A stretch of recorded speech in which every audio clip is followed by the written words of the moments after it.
No vídeo de hoje eu vou te mostrar algumas alterações que você pode fazer na sua estratégia, na maneira de como você escolhe ações, para você até mesmo dobrar os seus dividendos. Levando em conta que quando você está no começo, o seu dividendo vai ser bem fraco, então tudo que você puder fazer para poder aumentar o dividendo é bem-vindo e vai acelerar a sua independência financeira. Meus dividendos mesmo começaram a crescer a partir de 2024, nos meses anteriores eu recebi alguns trocadinhos. Mas antes de tudo, não esqueça de se inscrever aqui no canal para ficar por dentro de todas as novidades e também se tornar um membro apoiador. A primeira dica muito útil, muitas pessoas esquecem de analisar esse quesito, é quando você vai escolher uma ação ou com o final número 3 ou com o final número 4. As ações com o final número 3 te dão o direito ao voto, ou seja, você pode votar em algumas decisões da empresa, são as famosas ações ordinárias. Então o próprio nome já diz, já vem da palavra ordem.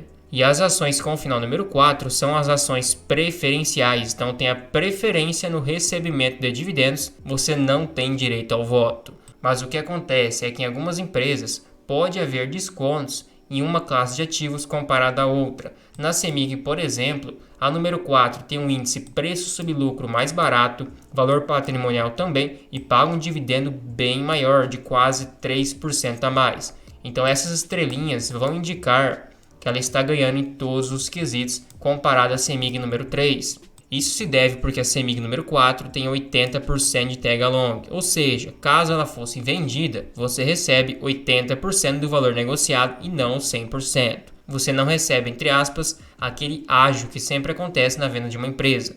Claro que a empresa pode optar por pagar esse ágio. Muito dificilmente uma empresa desse tamanho vai lesar algum acionista, mas é possível, já que você não tem um mecanismo para te proteger. E também tem que tomar cuidado com a liquidez. No caso, a CEMIG número 4 tem 2,6 milhões por dia, então é mais do que o suficiente para um pequeno investidor. Já a CEMIG número 3, ela não tem tag along, porém tem uma liquidez muito mais alta. Então os fundos, os grandes investidores ficam com a CEMIG número 3 para não ter problemas com liquidez. Isso acaba justificando o desconto na CEMIG número 4. Mas temos ações que ao contrário, por exemplo o Bradesco, a número 3 é mais barata, seja em questão de dividendos, relação de preço sobre lucro e também valor patrimonial. Tem uma diferença bem notória por sinal. O Bradesco número 3 tem 100% de tag along e tem 85 milhões de liquidez. Para o pequeno investidor é muito mais do que o suficiente. Já o número 4 tem 80% de tag along, porém 514 milhões de liquidez por dia.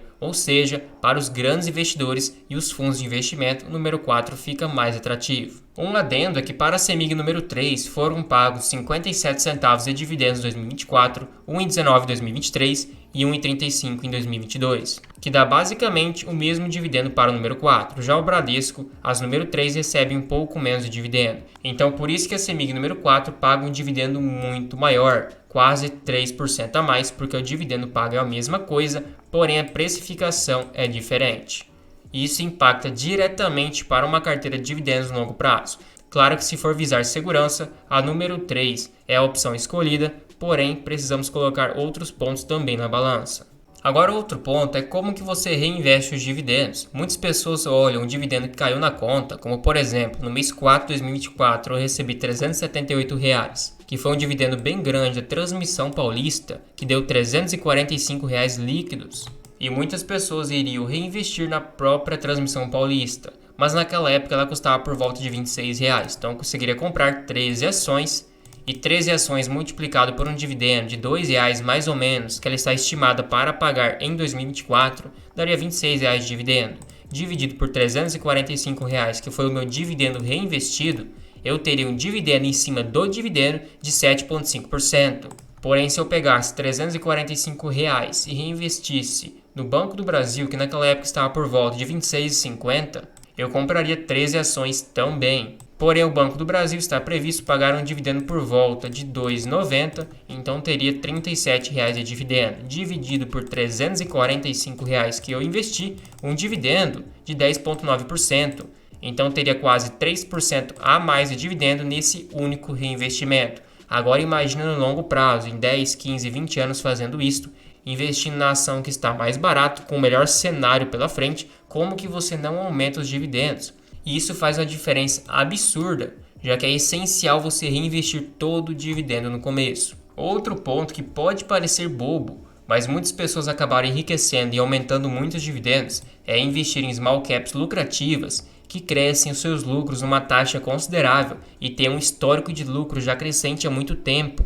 Porque olha, segundo esse estudo que eu retirei lá do Baster, as empresas que têm um lucro consecutivo de mais de 10 anos têm 89% de chance de continuar tendo lucros principalmente crescentes, e empresas que dão prejuízo há muito tempo também têm quase essa mesma porcentagem de chance de dar prejuízo. Então, empresas boas, a tendência é que continuem sendo boas. Temos o exemplo da VEG, que vem crescendo fortemente há mais de 20 anos. Se pegarmos a Shoes, por exemplo, que é uma empresa pequena, então ela já tem o fator tamanho a seu favor. Essa já vai uma dica: investir em empresas menores, porém que são boas empresas. O risco é maior, porém o dividendo proporcional no longo prazo, a tendência é que cresça muito mais e te dá uma valorização muito alta. Mas o que acontece? Essas empresas menores crescem seus lucros muito rapidamente. Se pegarmos a Shoes, lá em 2016, ela teve um lucro de 30 milhões. Atualmente já está em quase 262 milhões, ou seja, quase 10 vezes maior em questão de 8 a 9 anos. Mas aí você pode se perguntar, tá, mas naquela época ela estava cara. Na verdade não é bem assim, cotação acompanha lucro. Então ela estava custando 4,23 e tinha um lucro de 30 milhões. Hoje o lucro disparou e a cotação não acabou acompanhando na mesma forma. De acordo com o seu lucro de hoje, deveria estar valendo mais de R$20. E se pegarmos a cotação real daquela época, sem considerar eventos que alteram a cotação aqui no Investidor 10, ela custava na verdade por volta de 90 centavos até R$1. Então, se em 2023 ela pagou um dividendo de 29 centavos dividido por R$1 que você teria comprado, você teria um dividendo de 29% correspondente ao que você pagou. Sendo que em 2018 ela pagou 31 centavos de dividendos e 2020 também. Então, uma empresa que cresceu muito seus dividendos porque o seu lucro cresceu junto. Mas em questão de dividend yield, acabou ficando baixo porque a empresa disparou suas cotações, chegando a perto do patamar de hoje, por volta de R$5, R$4,50. Então o que acontece? Empresas que crescem lucros, inevitavelmente, no longo prazo ou no médio prazo, seu dividendo vai crescer tanto que, com base no valor que você comprou a ação naquela época, vai se tornar um dividendo muito relevante na sua carteira. Outro ponto é você observar o seguinte: isso vale para as empresas mais consolidadas, previdenciárias, que teoricamente não teria mais tanto crescimento pela frente. Temos aqui o Itaú, por exemplo, e o Banco do Brasil. Então são empresas que vêm pagando um bom dividendo por volta de 9%. Mas o que acontece é que, por exemplo, o Itaú em 2023, 2022 e 2021 estava com uma distribuição do seu lucro muito baixa. Então, de tudo que o Itaú lucrava, ele distribuía por volta de 30% para os seus acionistas em forma de dividendos. Então, a pessoa que identificou isso vai conseguir colher um bom dividendo em pouco tempo. Porque pense comigo, o Itaú distribuindo lá em 2021 25% do seu lucro, ou seja, um quarto, conseguiu pagar 4,7%. Então, a pessoa que fez a matemática básica e pensou o seguinte: se ele continuar crescendo lucros, o que é a tendência, já que ele está numa boa fase, e também aumentar seu payout, porque ele não vai precisar reter mais tanto lucro, ele naturalmente, por ser um setor mais sólido e ser uma empresa grande, vai distribuir um payout daqui a alguns anos de 50%, 60%.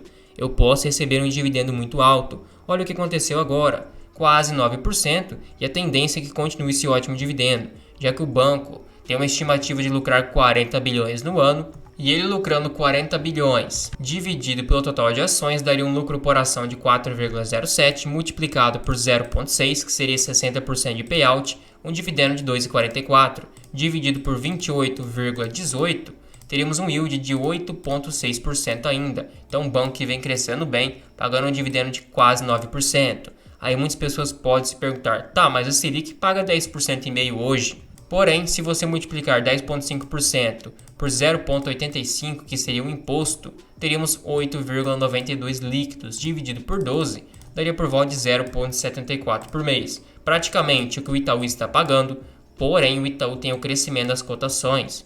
E logicamente quem comprou em 2021 comprou bem mais barato, teve valorização.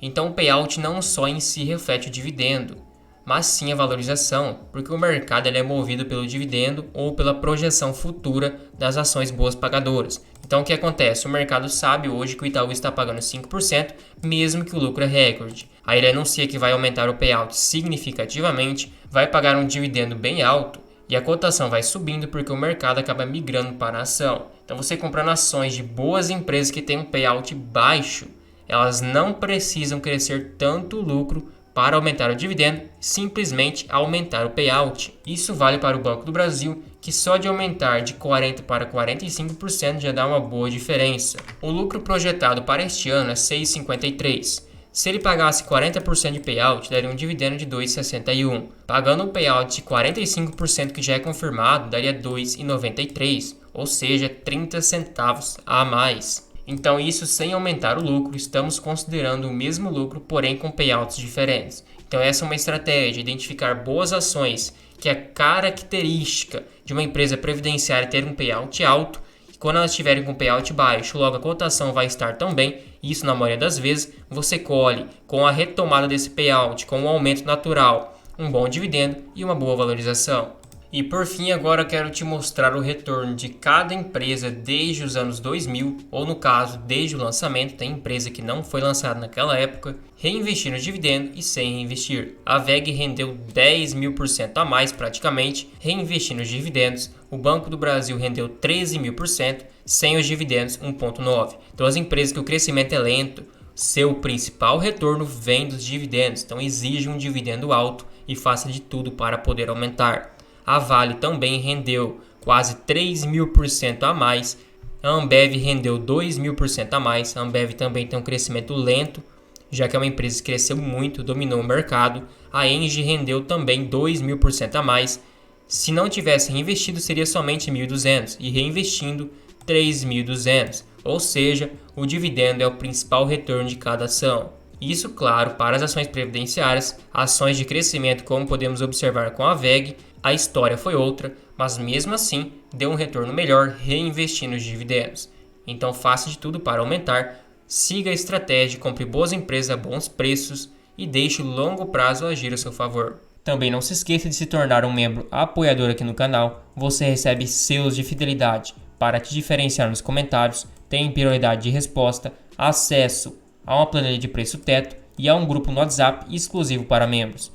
Tudo isso por somente R$ 2,99 por mês. Fica um valor bem acessível, você nem percebe que está pagando, mas me incentiva demais.